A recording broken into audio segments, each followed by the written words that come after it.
Hello everyone, this is Ashik once again before you.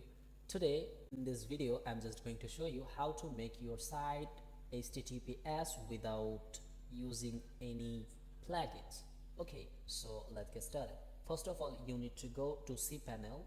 Okay, I'm just logged in and I'm just going to the main directory, and this is the website. Okay, now you have to click on the settings and click on show hidden files and click on save changes.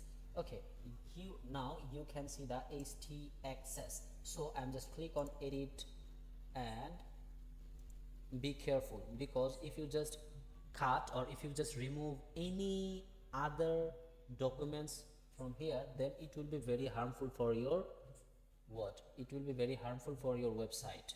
It may be crashed.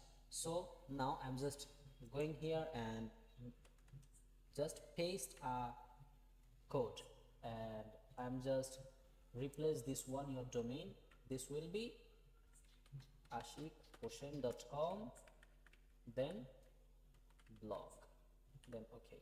Now click on save changes. Okay, now if I just click on refresh, then we can see our site actually made super SSL. So that's all actually, and you can do this one using using file manager plugins. Okay, so thank you so much.